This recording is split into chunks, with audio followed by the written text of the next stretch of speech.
Hi friend, उम्मीद है सभी बेहद ही अच्छे होंगे। अभी के वीडियो के सेशन में हम लोग मुगल काल के सभी बादशाहों के नाम देखेंगे। वैसे तो आप मुगल काल के बारे में अच्छे से पढ़े ही होंगे, मुगल काल में कौन कौन से बादशाह हुए उनके नाम भी जानते होंगे। लेकिन इस वीडियो के माध्यम से हम लोग शुरू से लेकर के अंत तक सभी जितने भी मुगल काल में बादशाह हुए सभी के नाम क्रम से जानेंगे। क्योंकि कई बार एग्जामिनेशन में मुगल काल के बादशाहों के क्रम को अच्छे ढंग से क्रम वाइज सजाने के लिए दे दिया जाता है कि कौन सा मुगल बादशाह कब आया, जैसे कि अकबर के बाद कौन आया, या फिर आलमगीर के बाद कौन आया, या फिर फर्रुख शेर के बाद कौन आया, या फिर फर्रुख शेर से पहले कौन था, या फिर मोहम्मद शाह के पहले कौन था, मोहम्मद शाह के बाद कौन सा मुगल शासक हुआ। तो इसमें बहुत सारे स्टूडेंट कंफ्यूज कर जाते हैं। कंफ्यूजन होना भी बात सही है, क्योंकि एक दो मुगल बादशाह तो इसमें हुए नहीं। कुल अगर देखा जाए तो इसमें टोटल जो है आपका 4 तिया 12 और 3 15 मुगल बादशाह हैं। और इन सभी 15 मुगल बादशाहों को क्रम में याद रखना काफ़ी जो है कठिनाई वाली बात हो जाती है। लेकिन आज के बाद इस ट्रिक्स के माध्यम से आप अपनी सारी कन्फ्यूजन को समाप्त कर सकते हैं और मुगल काल के जितने भी बादशाह हुए उनके क्रम वाइज नाम आप याद रख सकते हैं। तो चलिए आइए, इसके लिए हमने स्पेशल ट्रिक्स तैयार किया है। तो आइए इस ट्रिक्स को देखते हैं। वह ट्रिक्स है भाजी सब्जी फोर माँ के लिए साहेब।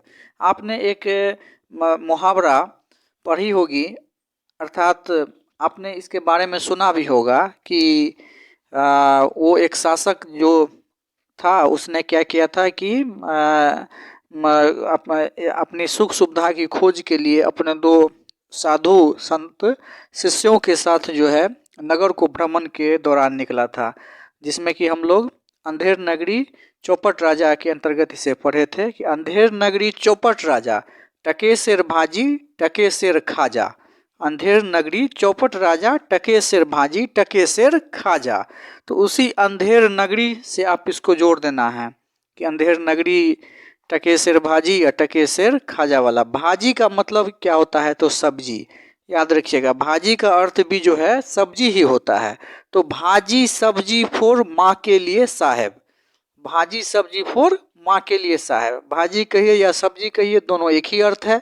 सब्जी को ही भाजी भी कहा जाता है। तो भाजी और सब्जी, भाजी सब्जी फोर माँ के लिए साहेब। भाजी सब्जी फोर माँ के लिए साहेब। किसी को हम कह रहे हैं, कोई हमसे पूछ रहा है कि अरे भाजी सब्जी किसके लिए ले जा रहे हो, तो हम लोग कहेंगे अरे भाजी सब्जी फोर माँ के लिए है साहब। तो चलिए आइए देखते हैं इसमें भाजी सब्जी का अर्थ क्या है।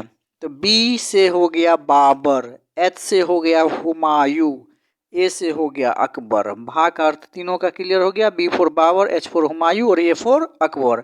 जी आई का अर्थ हो गया जहांगीर। तो भाजी इधर क्लियर हो गया आपका। चारों शासक भाजी से आप समझ गए।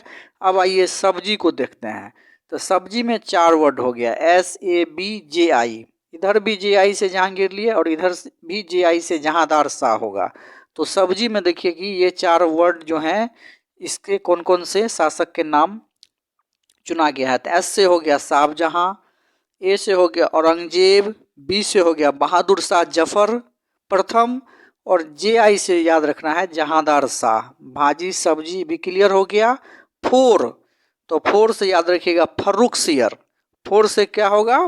फर्रुख शेर। माँ के लिए साहेब, तो माँ का स्पेलिंग MAA होता है।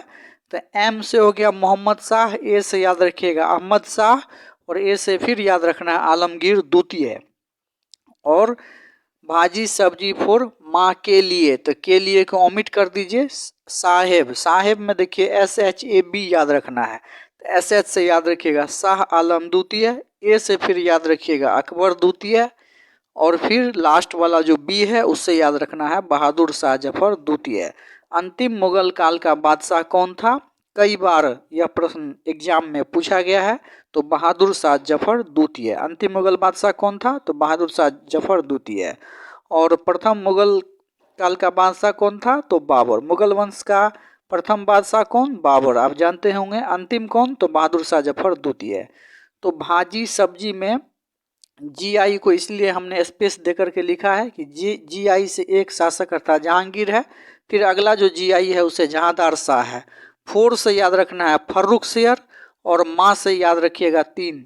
एम से मोहम्मद शाह, ए से हो गया अहमद शाह, और इसके बाद फिर ए से आलमगीर। देखिए 4 FOR 4 से फर्रुखसियर, FOR 4 4 से फर्रुखसियर, एकदम याद हो जाएगा। FOR 4 4 से फर्रुखसियर। माँ जो है MAA, उससे 3 शासक हैं। एम से मोहम्मद शाह, मोहम्मद शाह के बाद फिर ए से अहमद शाह, दोनों में शाह लगा हुआ है, मोहम्मद शाह और फिर अहमद शाह। और के लिए को ओमिट करना है, आपको आसानी से याद रहे इसलिए हमने इसमें के लिए जोड़ दिया है। के लिए का अर्थ यहाँ होगा नहीं। और साहेब, साहेब में SH से हो गया शाह आलम द्वितीय, फिर ए से अकबर द्वितीय और बी से बहादुर शाह जफर द्वितीय। उम्मीद करता हूँ कि यह ट्रिक्स आपके लिए बेहद फ़ायदेमंद होगा। साथ ही साथ आप इस ट्रिक्स को लिखेंगे और लिख करके जो है, जो भी इन सभी 15 शासक हैं, इन सभी 15 शासक को अब आप भूल नहीं पाएंगे। और यह भी जानकारी आपको हो गई कि मुगल काल में कुल 15 शासक हुए, जिनका कि ऐसे तो और भी कुछ शासक हुए लेकिन उनका नाम इतना महत्वपूर्ण नहीं रहता है और वह प्रायः जो है एग्जाम में पूछा भी नहीं जाता है। लेकिन कुल ये 15 शासक जो हैं, ये जो है मुगल काल के प्रमुख बादशाह के नाम की श्रेणी में रखे गए हैं। तो उम्मीद करता हूं कि भाजी सब्जी फोर माँ के लिए साहेब के इस ट्रिक्स से आप मुगल काल के सभी बादशाह को जरूर याद रख पाएंगे। साथ ही नॉलेज ट्रैक 24 के इस ऑनलाइन मंच पे यदि पहली बार आए हैं तो वीडियो को सब्सक्राइब करना ना भूलें। साथ ही साथ अगर आपको वीडियो पसंद आता है तो आप दोस्तों में इसे लाइक एवं सब्सक्राइब के साथ साथ शेयर भी कर सकते हैं। चलिए मिलेंगे फिर वीडियो के नए सेशन में, तब तक के लिए धन्यवाद। जय हिंद, जय भारत। जुड़े रहिए इसी तरह के अन्य अच्छे से अच्छे एवं ट्रिक्स एवं टिप्स के लिए, ताकि आप अपनी GK GS की तैयारी को एक नया रफ्तार दे सकें। चलिए, थैंक्स।